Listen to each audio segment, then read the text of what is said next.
While oysters may be an acquired taste, one thing is certain: they do serve an important role in our ecosystem. Project Green Teens, a volunteer-run environmental group facilitated by the Parks and Recreation's Youth Opportunities Office, spent several days working on a project to help grow oyster colonies on the Lynnhaven River. Oyster blocks can be pretty rough just because of the material they're made out of.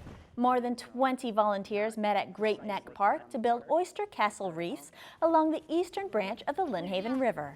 Today we are reconstructing an oyster reef using a oyster block, which is a block made by Allied Concrete that's 70% concrete, 30% oyster shell. The 30% oyster shell because of oysters prefer to attach on to other oysters.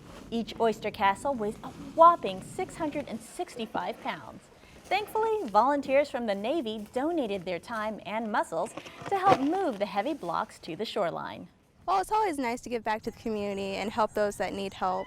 Over a 4-day span, Project Green Teens built 30 castles.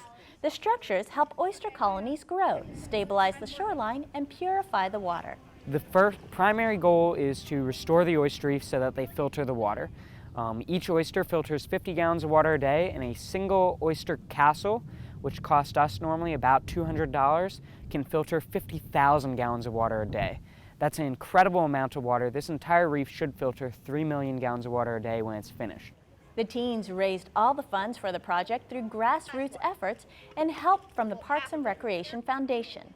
Lynnhaven River now also provided support throughout the process. We're extremely proud to be a part of this project. They've worked really hard. These teens are so impressive. We were actually very happy to be able to be a part of this here today to actually watch them build this reef. Over the course of the project, the group moved about 20,000 pounds of castle block. And while it was definitely a dirty job, members still had fun, and most importantly, the project was a success. We are taking the blocks from the shore, moving them into the mud and putting them into the water line.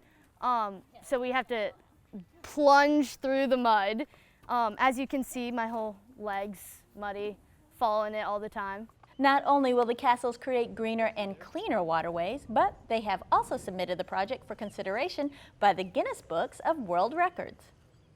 Project Green Teens strives to improve the environment by finding and completing projects that make a difference in our parks, neighborhoods, and schools. For more information, log on to vbgov.com/pgt.